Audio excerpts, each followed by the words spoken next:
Well, I thought I'd talk about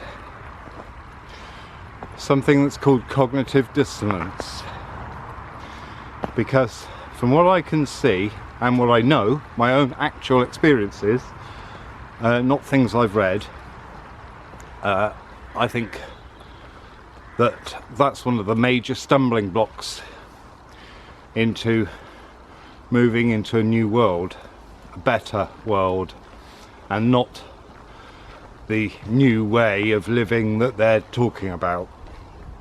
I'm talking about something else, something that's nothing to do with, what is it? The new, I can't remember, I don't even want to know. I don't want it part of my vocabulary. But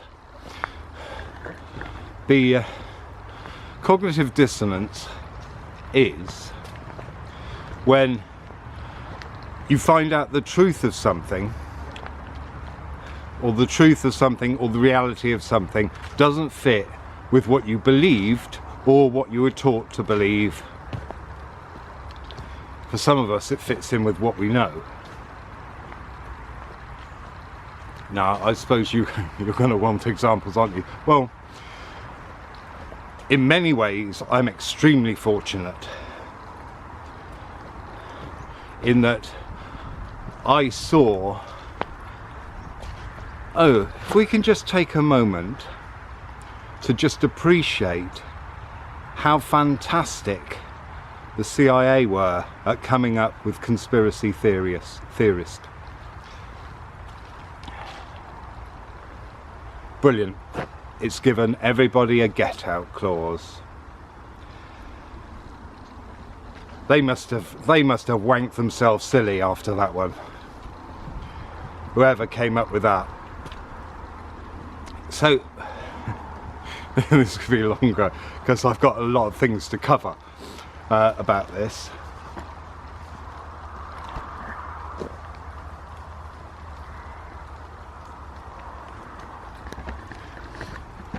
So yeah, when I was younger, I did experience the media setting up lies which then went on to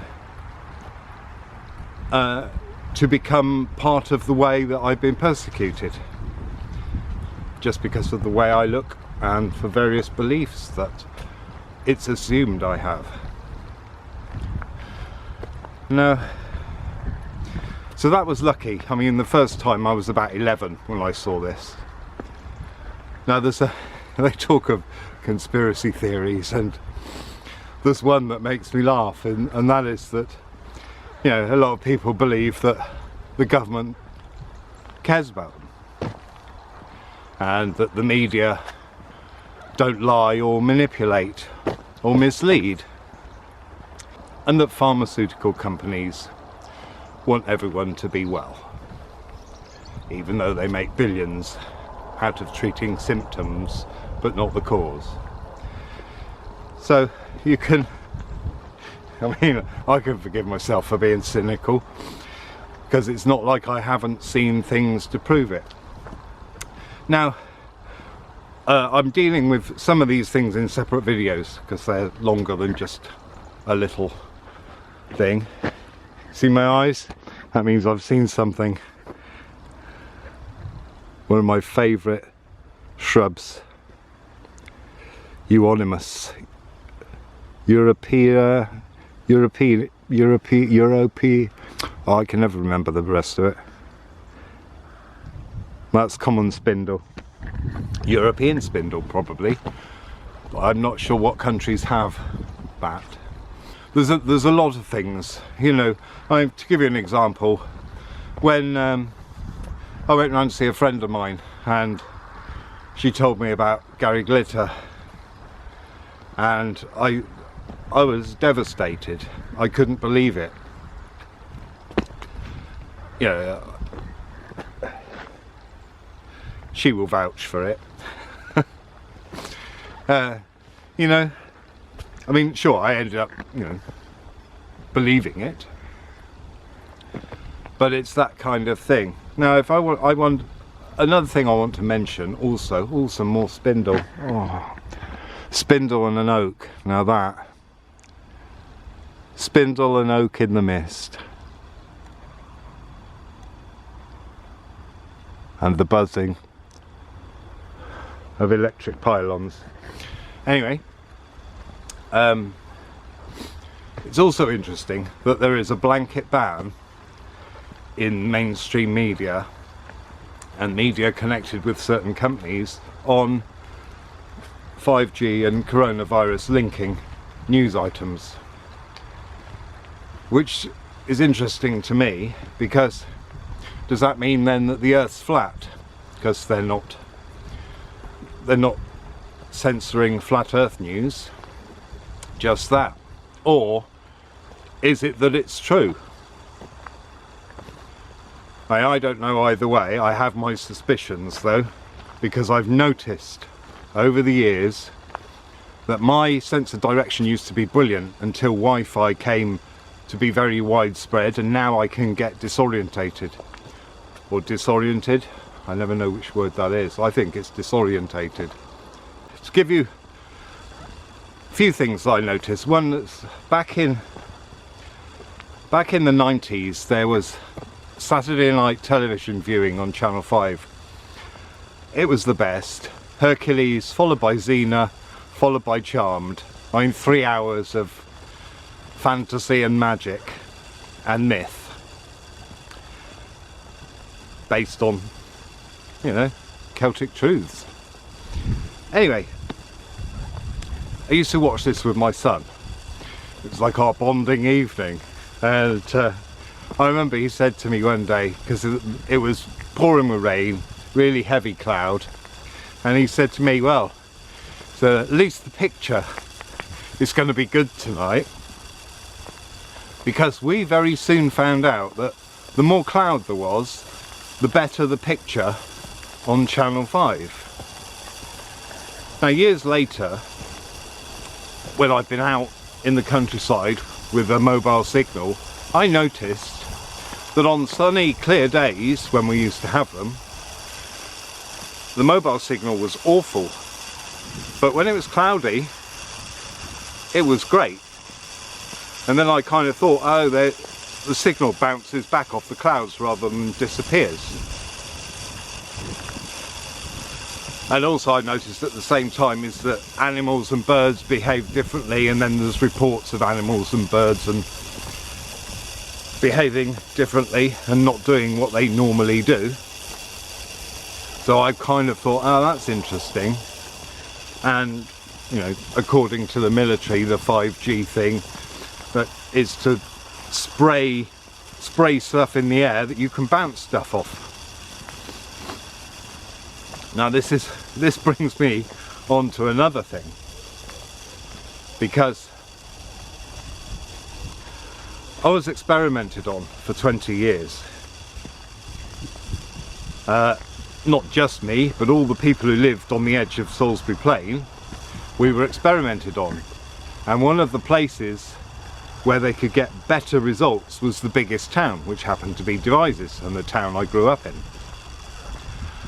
This has all been, you know, official things released by the government to say that that did happen.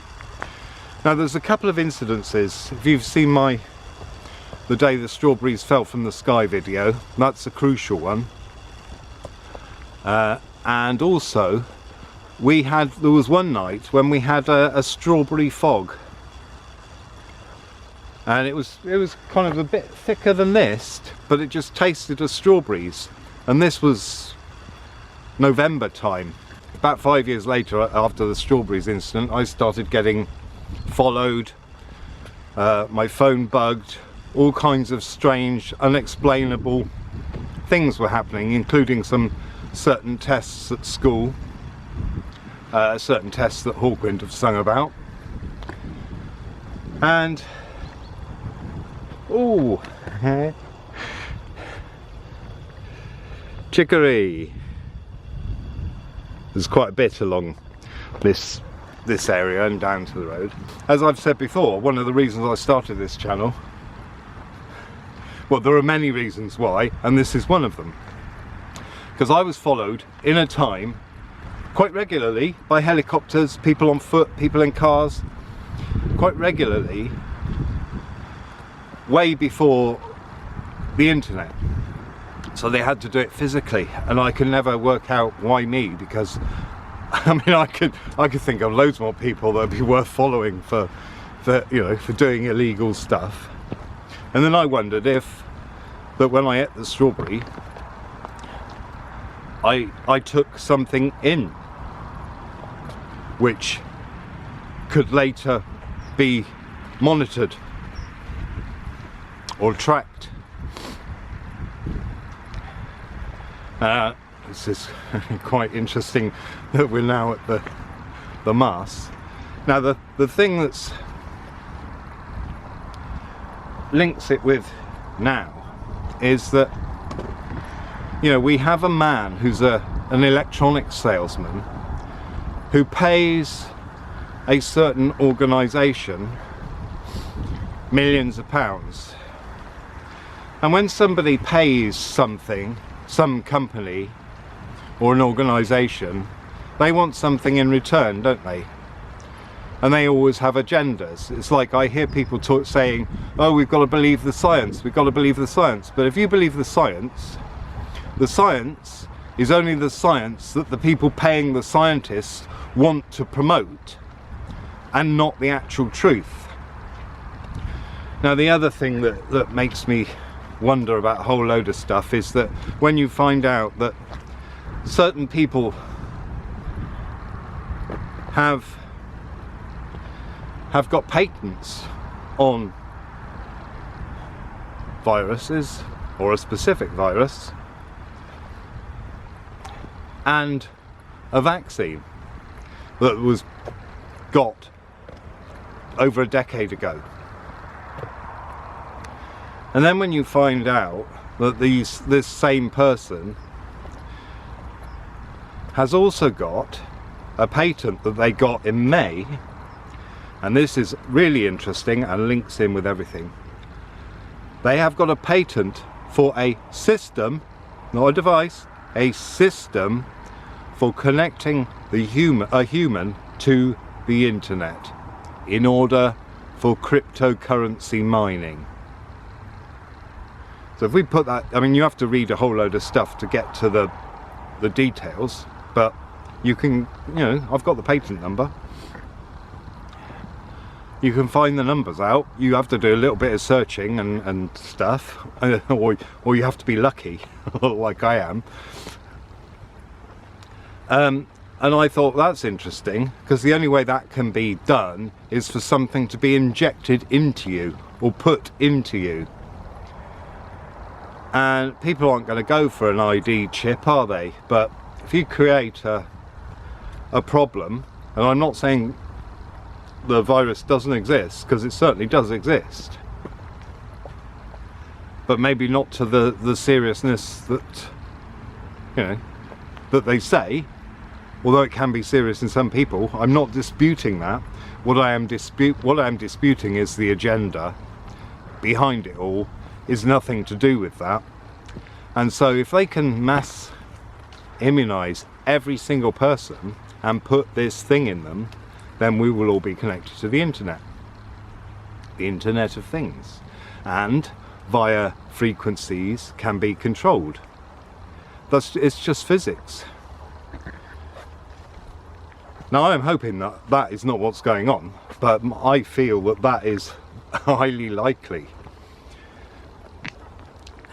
And people have trouble with psychopaths, because most people are kind, most people are nice, most people want to get along with everybody and have a nice happy world where everybody's got enough food, somewhere to live, and all the rest of it. So they can't. The cognitive dissonance comes with, what? No, people aren't like that, but there are people like that. There are people like that who don't give a shit. Now, if you want to, you know, frequencies, I've probably talked about it before. Hawkwind used to play certain sub-bass sounds, and I mean, it's famous, you know, and cause people to do things through frequency. There's a bit of etch here.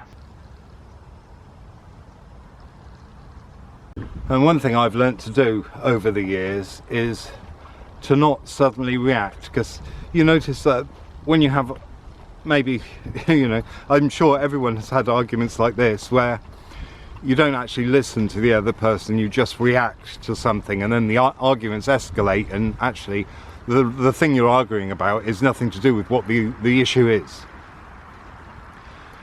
And so, you know, conspiracy theory or conspiracy theorist is something that can be thrown in order to avoid dealing with the truth.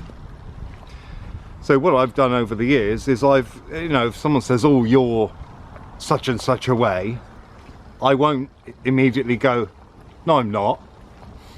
I will think about it and sort of